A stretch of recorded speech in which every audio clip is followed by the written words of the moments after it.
ಅಯೋಧ್ಯಾಕಾಂಡದ 40ನೇ ಸ್ವರ್ಗ.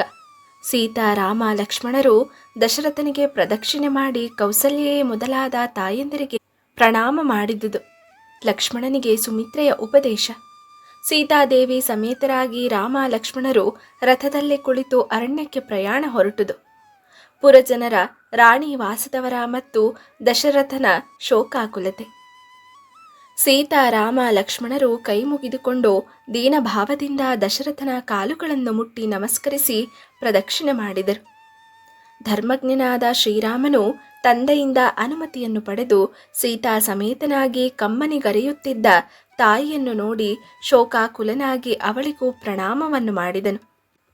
ಶ್ರೀರಾಮನನ್ನೇ ಅನುಸರಿಸಿ ಲಕ್ಷ್ಮಣನು ಅಣ್ಣನ ತಾಯಿಯಾದ ಕೌಸಲ್ಯಗೆ ಪ್ರಣಾಮ ಮಾಡಿದನು.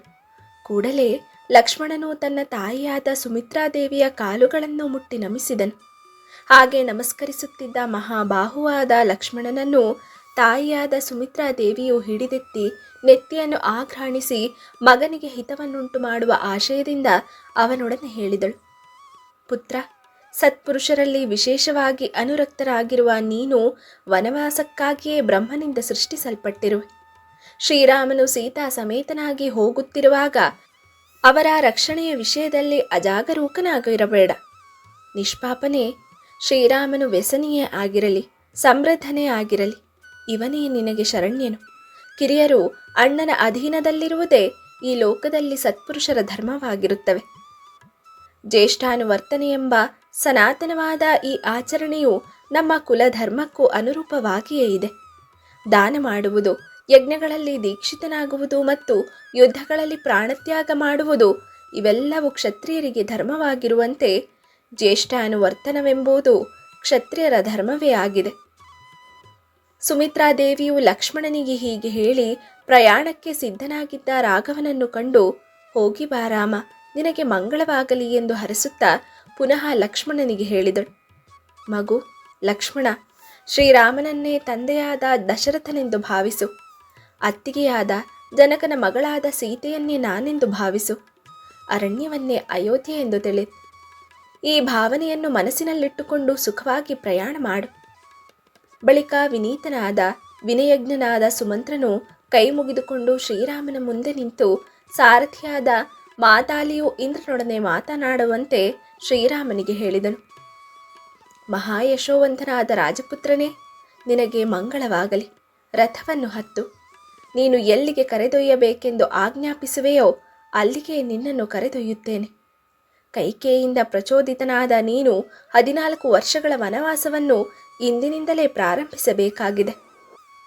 ಸುಮಂತ್ರನು ಹೀಗೆ ಹೇಳಿದ ನಂತರ ಶ್ರೀರಾಮನ ಅಭಿಪ್ರಾಯದಂತೆ ಸೀತಾದೇವಿಯು ವಸ್ತ್ರಾಭರಣಗಳಿಂದ ಸಿಂಗರಿಸಿಕೊಂಡು ಸಂತೋಷದಿಂದ ಸೂರ್ಯ ಸದೃಶವಾದ ರಥವನ್ನೇರಿದಳು. ಸೀತೆಯು ರಥದಲ್ಲಿ ಕುಳಿತ ನಂತರ ಯಜ್ಞೇಶ್ವರನಿಗೆ ಸಮಾನವಾದ ದಿವ್ಯ ತೇಜಸ್ಸಿನಿಂದ ಕೂಡಿದ್ದ ಚಿನ್ನದ ತಗಡಿನಿಂದ ಸಮಲಂಕೃತವಾಗಿದ್ದ ರಥವನ್ನು ಸೋದರರಾದ ರಾಮ ಲಕ್ಷ್ಮಣರು ಒಡನೆಯೇ ಹತ್ತಿದರು. ಸೀತೆಯು ಅರಣ್ಯದಲ್ಲಿರಬೇಕಾದ ದಿವಸಗಳನ್ನು ಪರಿಗಣಿಸಿ ಅಷ್ಟು ವರ್ಷಗಳಿಗೂ ಬೇಕಾಗಬಹುದಾದಷ್ಟು ವಸ್ತ್ರಾಭರಣಗಳನ್ನು ಪತಿಯನ್ನನುಸರಿಸಿ ಪ್ರಯಾಣ ಹೊರಟಿದ್ದ ಸೀತಾದೇವಿಗೆ ದಶರಥನು ಕೊಟ್ಟನು. ಅದೇ ರೀತಿಯಲ್ಲಿ ಶಸ್ತ್ರಾಸ್ತ್ರಗಳನ್ನು, ಕವಚಗಳನ್ನು, ಕಠಿಣವಾದ ಗುರಾಣಿಗಳನ್ನು ರಥದಲ್ಲಿ ಕುಳಿತಿದ್ದ ಸಹೋದರರಿಗೆ ಕೊಟ್ಟನು. ಸೀತೆಯೂ ಸೇರಿ ಮೂವರು ರಥದಲ್ಲಿ ಕುಳಿತುದನ್ನು ನೋಡಿ ಸುಮಂತ್ರನು ವೇಗದಲ್ಲಿ ವಾಯುವಿಗೆ ಸಮಾನವಾದ ಗತಿಯುಳ್ಳ ತನ್ನ ಸೂಚನೆಗೆ ಅನುಗುಣವಾಗಿ ವರ್ತಿಸುವ ಕುದುರೆಗಳನ್ನು ಹೊರಡಲು ಪ್ರಚೋದಿಸಿದನು. ಬಹಳ ಕಾಲ ಅರಣ್ಯದಲ್ಲಿ ವಾಸ ಮಾಡುವ ಸಲುವಾಗಿ ಶ್ರೀರಾಮನು ಅರಣ್ಯದ ಕಡೆಗೆ ರಥದಲ್ಲಿ ಪ್ರಯಾಣ ಹೊರಟ ನಂತರ ಅಯೋಧ್ಯ ಪಟ್ಟಣದ ನಾಗರಿಕರೆಲ್ಲರೂ ಮೂರ್ಛಿತರಾದರು. ಅಶ್ವ, ಗಜ, ಪದಾತಿ ಸೈನ್ಯಗಳು ಮೂರ್ಛೆ ಹೊಂದಿದವು. ಒಂದು ಕಡೆ ಉದ್ವಿಗ್ನರಾದ ಜನರು ಆಹಾಕಾರ ಮಾಡುತ್ತಿದ್ದರು. ರಾಮನನ್ನನುಸರಿಸಿ ಹೋಗಲು ಪ್ರಯತ್ನಿಸುತ್ತಿದ್ದ ಮದಿಸಿದ ಮತ್ತು ಕೋಪಗೊಂಡ ಆನೆಗಳು ಘೀಳಿಡುತ್ತಿದ್ದವು. ಪರಿತಾಪದಿಂದ ಅತ್ತಲಿತ್ತ ಪರದಾಡುತ್ತಿದ್ದ ಕುದುರೆಗಳ ಹೇಷಾರವಗಳು ಎಲ್ಲೆಡೆಗಳಲ್ಲಿಯೂ ಕೇಳಿ ಬರುತ್ತಿದ್ದವು. ಹೀಗೆ ಅಯೋಧ್ಯ ಪಟ್ಟಣವೇ ಶಬ್ದದಿಂದ ತುಂಬಿ ಹೋಗಿದ್ದಿತು. ಬಾಲಕರಿಂದಲೂ ವೃದ್ಧರಿಂದಲೂ ಕೂಡಿದ್ದ ಶ್ರೀರಾಮನ ಅರಣ್ಯ ಗಮನದಿಂದ ಬಹಳವಾಗಿ ಸಂಕಟಗೊಂಡಿದ್ದ ಅಯೋಧ್ಯ ಪಟ್ಟಣವು ಬಿಸಿಲಿನಿಂದ ಬಳಲಿದವನು ನೀರನ್ನರಸಿ ಹೋಗುವಂತೆ ಶ್ರೀರಾಮನನ್ನೇ ಅನುಸರಿಸಿ ಹೊರಟಿತು. ಆ ಬಾಲ ವೃದ್ಧರಾದಿಯಾಗಿ ಅಯೋಧ್ಯ ಪಟ್ಟಣದ ಜನರೆಲ್ಲರೂ ರಥದ ಎಡ ಬಲಪಕ್ಕಗಳಲ್ಲಿ ಮತ್ತು ಹಿಂದುಗಡೆಯಲ್ಲಿ ರಥಕ್ಕೆ ಜೋತು ಬಿದ್ದು ಕಂಬನಿ ತುಂಬಿದ ಕಣ್ಣುಗಳಿಂದ ಕೂಡಿದವರಾಗಿ ರಾಮ ರಾಮ ಎಂದು ಗಟ್ಟಿಯಾಗಿ ಕೂಗಿಕೊಳ್ಳುತ್ತಾ ಸುಮಂತ್ರನಿಗೆ ಹೇಳಿದರು. ಸೂತ, ಕುದುರೆಗಳ ಕಡಿವಾಣಗಳನ್ನು ಎಳೆದು ಬಿಗಿಯಾಗಿ ಹಿಡಿದುಕೋ. ಮೆಲ್ಲ ಮೆಲ್ಲಗೆ ಹೋಗು. ಶ್ರೀರಾಮನ ಮುಖವನ್ನು ನೋಡುತ್ತೇವೆ. ಮುಂದೆ ಬಹಳ ಕಾಲದವರೆಗೆ ಇವನ ಸುಂದರ ಮುಖಾರವಿಂದವೂ ನೋಡಲು ಲಭಿಸದು. ನಿಶ್ಚಯವಾಗಿಯೂ ಶ್ರೀರಾಮನ ತಾಯಿಯಾದ ಕೌಸಲ್ಯಾದೇವಿಯ ಹೃದಯವು ಕಬ್ಬಿಣತೆ ಆಗಿರಬೇಕು. ಏಕೆಂದರೆ ಮಗನು ಕಾಡಿಗೆ ಹೋಗುತ್ತಿದ್ದರೂ ಅವಳ ಹೃದಯವು ಒಡೆದು ಹೋಗಲಿಲ್ಲವಲ್ಲವೇ? ನಿಶ್ಚಯವಾಗಿಯೂ ವೈದೇಹಿಯು ಕೃತಕೃತ್ಯಳೇ ಸರಿ. ನೆಳಲಿನಂತೆ ಪತಿಯನ್ನೇ ಅನುಸರಿಸಿ ಕಾಡಿಗೆ ಹೋಗುತ್ತಿದ್ದಾಳೆ. ಧರ್ಮದಲ್ಲಿಯೇ ನಿರತಳಾಗಿರಲು ವೈದೇಹಿಯು ಸೂರ್ಯನ ಪ್ರಭೆಯು ಮೇರು ಪರ್ವತವನ್ನು ಬಿಟ್ಟು ಹೋಗದಂತೆ ಪತಿಯನ್ನೆಂದಿಗೂ ಬಿಟ್ಟು ಹೋಗಳು. ಓ ಲಕ್ಷ್ಮಣ, ನೀನು ನಿಶ್ಚಯವಾಗಿಯೂ ಕೃತಾರ್ಥನಾದೆ. ಎಲ್ಲರೊಡನೆಯೂ ಪ್ರಿಯವಾದ ಮಾತುಗಳನ್ನಾಡುವ ದೇವಸದೃಶನಾದ ಶ್ರೀರಾಮನನ್ನು ನೀನು ಅನವರತವೂ ಉಪಚರಿಸುವೆಯಲ್ಲವೇ? ನಿನ್ನ ಕೈಂಕರ್ಯ ಬುದ್ಧಿಯು ಮಹತ್ವಪೂರ್ಣವಾದದು. ಇದರಿಂದ ನಿನಗೆ ವಿಶೇಷವಾಗಿ ಅಭ್ಯುದಯವು ಉಂಟಾಗುತ್ತದೆ. ಶ್ರೀರಾಮನನ್ನು ಅನುಸರಿಸಿ ಹೋಗುತ್ತಿರುವ ಈ ಮಾರ್ಗವೇ ನಿನಗೆ ಸ್ವರ್ಗದ ಮಾರ್ಗಕ್ಕೆ ಸಾಧಕವಾಗಿಯೂ ಪರಿಣಮಿಸುತ್ತದೆ. ಹೀಗೆಲ್ಲ ಹೇಳಿಕೊಂಡು ಶ್ರೀರಾಮನ ರಥವನ್ನನುಸರಿಸಿ ಹೋಗುತ್ತಿದ್ದ ಪಟ್ಟಣಿಗರು ಕಣ್ಣುಗಳಿಂದ ಧಾರಾಕಾರವಾಗಿ ಪ್ರವಹಿಸುತ್ತಿದ್ದ ಕಂಬನಿಯನ್ನು ತಡೆಯಲು ಸಮರ್ಥರಾಗಲಿಲ್ಲ. ಬಿಕ್ಕಿ ಬಿಕ್ಕಿ ಅಳುತ್ತಲೇ ಇಕ್ಷ್ವಾಕು ಕುಲನಂದನನಾದ ಪರಮ ಪ್ರಿಯನಾದ ಶ್ರೀರಾಮನನ್ನು ಅನುಸರಿಸಿ ಹೋಗುತ್ತಿದ್ದರು. ಇತ್ತಲಾಗಿ ಶ್ರೀರಾಮನ ನಿರ್ಗಮನದಿಂದ ದೀನರಾಗಿದ್ದ ಸ್ತ್ರೀಯರಿಂದ ಪರಿವೃತ್ತನಾಗಿದ್ದ ದೀನನಾದ ಮನಸ್ಸಿನಿಂದ ಕೂಡಿದ್ದ ದಶರಥನು, ಅಯ್ಯೋ, ನಾನು ಶ್ರೀರಾಮನನ್ನು ಬಿಟ್ಟಿರಲಾರೆನು. ಪ್ರಿಯ ರಾಮನ ಮುಖವನ್ನು ಮತ್ತೊಮ್ಮೆಯಾದರೂ ನೋಡುತ್ತೇನೆ ಎಂದು ಹೇಳುತ್ತಾ ಅರಮನೆಯಿಂದ ಹೊರಟೇ ಬಿಟ್ಟನು. ಮದಿಸಿದ ಸಲಗವನ್ನು ಕಟ್ಟಿ ಹಾಕಿರುವಾಗ ಸುತ್ತುವರಿದು ನಿಂತ ಹೆಣ್ಣಾನೆಗಳು ಘೋರವಾಗಿ ನಿನಾದ ಮಾಡುವಂತೆ ಅಳುತ್ತಿದ್ದ ಅಂತಃಪುರದ ಸ್ತ್ರೀಯರ ಆರ್ತನಾದವು ರಾಜನ ಮುಂದುಗಡೆಯಲ್ಲಿಯೇ ಕೇಳಿ ಬಂದಿತು. ಶ್ರೀರಾಮನ ತಂದೆಯಾದ ಕಕುತ್ಸ ವಂಶದೀಪನಾದ ಶ್ರೀಮಂತನಾದ ದಶರಥನು ರಾಹುಗ್ರಸ್ತನಾದ ಪೂರ್ಣಚಂದ್ರನಂತೆ ಕಳೆಗುಂದಿದನು. ಇತ್ತಲಾಗಿ ಬುದ್ಧಿಗೂ ಮೀರಿದ ಆತ್ಮಸ್ವರೂಪನಾದ ಶ್ರೀಮಂತನಾದ ಶ್ರೀರಾಮನು ರಥವನ್ನು ವೇಗವಾಗಿ ಓಡಿಸುವಂತೆ ಸುಮಂತ್ರನನ್ನು ಪ್ರಚೋದಿಸಿದನು. ಶ್ರೀರಾಮನ ಆ ಮಾತನ್ನು ಕೇಳಿದೊಡನೆಯೇ ಜನರೆಲ್ಲರೂ ಸೂತನನ್ನು ಕುರಿತು, ತಿಷ್ಠ ಸೂತ, ತಿಷ್ಠ. ಸೂತನೇ, ಕುದುರೆಗಳನ್ನು ನಿಲ್ಲಿಸು, ಮುಂದೆ ಹೋಗಬೇಡ ಎಂದು ಕೂಗಿಕೊಳ್ಳುತ್ತಿದ್ದರು. ಶ್ರೀರಾಮನಾದರೋ, ಯಾಹಿ ಸೂತ, ಶೀಘ್ರಂ ಯಾಹಿ. ಸೂತನೇ, ಬೇಗ ಹೋಗು, ತಡ ಮಾಡಬೇಡ ಎಂದು ಹೇಳುತ್ತಿದ್ದನು. ಮಾರ್ಗದಲ್ಲಿ ಹೀಗೆ ಜನರಿಂದಲೂ ಮತ್ತು ಶ್ರೀರಾಮನಿಂದಲೂ ಎರಡು ರೀತಿಯಲ್ಲಿ ಪ್ರಚೋದಿಸಲ್ಪಡುತ್ತಿದ್ದ ಸುಮಂತ್ರನಿಗೆ ರಾಮನ ಆಜ್ಞೆಯನ್ನು ನಡೆಸಲಾಗಲಿಲ್ಲ, ಜನರ ಪ್ರಾರ್ಥನೆಯನ್ನು ನಡೆಸಲಾಗಲಿಲ್ಲ.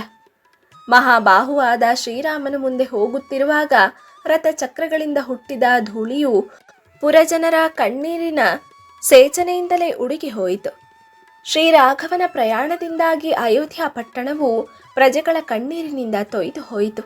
ಆಹಾಕಾರಗಳಿಂದ ತುಂಬಿ ಹೋಯಿತು. ಚೈತನ್ಯವೆಂಬುದೇ ಎಲ್ಲಿಯೂ ಕಾಣುತ್ತಿರಲಿಲ್ಲ.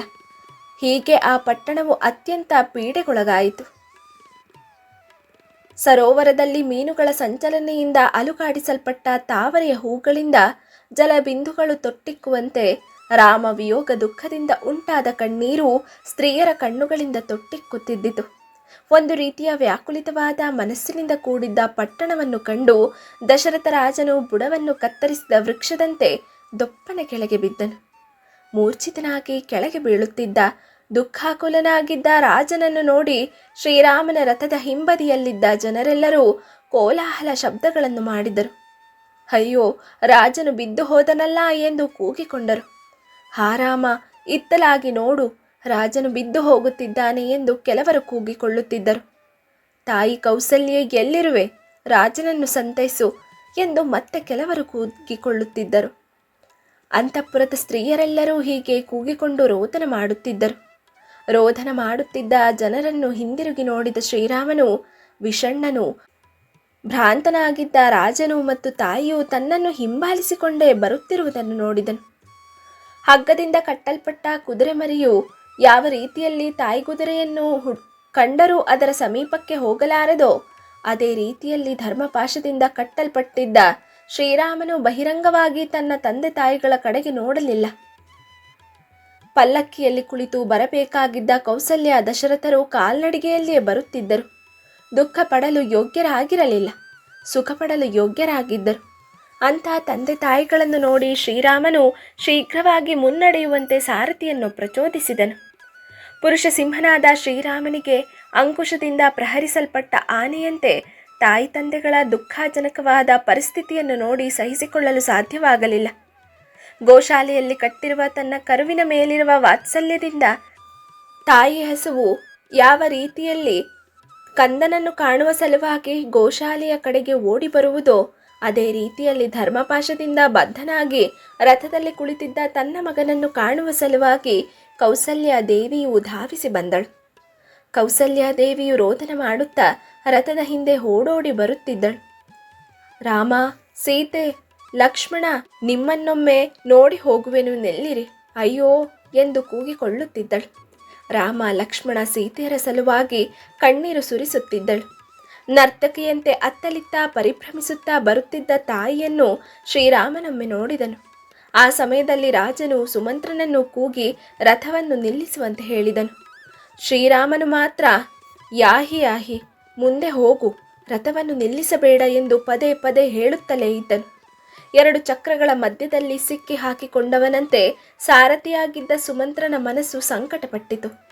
ಡೋಲಾಯಮಾನವಾದ ಮನಸ್ಸಿನಿಂದ ಬಹುವಾಗಿ ಯೋಚಿಸುತ್ತಿದ್ದ ಸುಮಂತ್ರನಿಗೆ ಶ್ರೀರಾಮನು ಹೇಳಿದನು, ಸುಮಂತ್ರ, ನೀನೀಗ ರಥವನ್ನು ನಿಲ್ಲಿಸದೆ ಶೀಘ್ರವಾಗಿ ಮುಂದುವರಿಯುವುದೇ ಉಚಿತವಾಗಿದೆ. ನೀನು ಅರಮನೆಗೆ ಹಿಂದಿರುಗಿದ ನಂತರ ರಾಜನು ರಥವನ್ನೇಕೆ ನಿಲ್ಲಿಸಲಿಲ್ಲವೆಂದು ಪ್ರಶ್ನಿಸಿದರೆ ನೀನು ಕೂಗಿದುದು ಕೇಳಿಸಲಿಲ್ಲವೆಂದು ಉತ್ತರಿಸಬಹುದು. ಹಾಗೆ ಮಾಡದೆ ರಾಜನು ಹೇಳಿದಂತೆ ನೀನು ರಥವನ್ನು ನಿಲ್ಲಿಸಿದರೆ ಕೆಟ್ಟ ಪರಿಣಾಮವಾಗುತ್ತದೆ. ಚಿರಂ ದುಃಖಸ್ಯ ಪಾಪಿಷ್ಠಂ, ದುಃಖದ ಚಿರಂತನತ್ವವು ಪಾಪಕ್ಕೆ ಕಾರಣವಾಗುತ್ತದೆ. ಸುಮಂತ್ರನು ಶ್ರೀರಾಮನ ಮಾತಿಗೆ ಒಪ್ಪಿ ರಥದ ಹಿಂದೆ ಬರುತ್ತಿದ್ದ ಜನರನ್ನು ಹಿಂದೆ ಸರಿದು ನಿಲ್ಲುವಂತೆಯೂ ಮುಂದೆ ಪ್ರಯಾಣ ಮಾಡಲು ಅನುಮತಿಸಬೇಕಂತಲೂ ಕೇಳಿಕೊಂಡನು. ಕಡಿವಾಣಗಳನ್ನೇ ಹಿಡಿದಿದ್ದರೂ ಮುಂದೆ ಮುಂದೆ ಹೋಗುತ್ತಿದ್ದ ಕುದುರೆಗಳನ್ನು ಇನ್ನೂ ಶೀಘ್ರವಾಗಿ ಹೋಗುವಂತೆ ಚಪ್ಪರಿಸಿದನು. ರಥವು ಬಹುವೇಗದಿಂದ ಹೊರಟು ಹೋಗಲು ಹಿಂದುಳಿದ ರಾಜ ಪರಿವಾರದವರು ನಿಂತಲ್ಲಿಯೇ ಶ್ರೀರಾಮನಿಗೆ ಪ್ರದಕ್ಷಿಣೆ ಮಾಡಿ ತಮ್ಮ ತಮ್ಮ ಮನೆಗಳಿಗೆ ಹಿಂದಿರುಗಿದರು. ಆದರೆ ಜನಸಮೂಹವು ಮನಸ್ಸಿನಿಂದಲೂ ಕಣ್ಣೀರಿನಿಂದಲೂ ಹಿಮ್ಮುಖರಾಗಲೇ ಇಲ್ಲ. ಪುರಜನರ ಮನಸ್ಸು ಶ್ರೀರಾಮನನ್ನು ಸರಿಸಿಯೇ ಹೊರಟು ಹೋಯಿತು. ಪ್ರಯಾಣ ಮಾಡುವ ಯಾವನನ್ನು ನಾವು ಸುಖದಿಂದ ನಮ್ಮ ಬಳಿಗೆ ಪುನಃ ಬರಲು ಅಪೇಕ್ಷಿಸುವೆವೋ ಅಂಥವನ ಜೊತೆಯಲ್ಲಿ ಬಹಳ ದೂರವದವರೆಗೂ ಹೋಗಬಾರದು. ಹೀಗೆ ಅಮಾತ್ಯರು ದಶರಥನಿಗೆ ಸ್ಮೃತಿವಾಕ್ಯ ಉದ್ಧರಿಸಿ ಹೇಳಿದರು. ಬೆವರಿದ ಶರೀರದಿಂದಲೂ ವಿಷಣ್ಣವಾದ ಮುಖದಿಂದಲೂ ಕೂಡಿದ್ದ ಬಹಳ ದುಃಖಿತನಾಗಿದ್ದ ದಶರಥನು ಅಮಾತ್ಯರ ಸರ್ವಗುಣಗಳಿಂದ ಯುಕ್ತವಾದ ಆ ಮಾತನ್ನು ಕೇಳಿ ಬಾರೆಯೊಡನೆ ಶ್ರೀರಾಮನು ಪ್ರಯಾಣ ಮಾಡಿದ ಮಾರ್ಗವನ್ನೇ ದಿಟ್ಟಿಸಿ ನೋಡುತ್ತಾ ಅಲ್ಲಿಯೇ ನಿಂತಿದ್ದನು. ಇಲ್ಲಿಗೆ 40ನೇ ಸರ್ಗವು ಮುಗಿಯಿತು.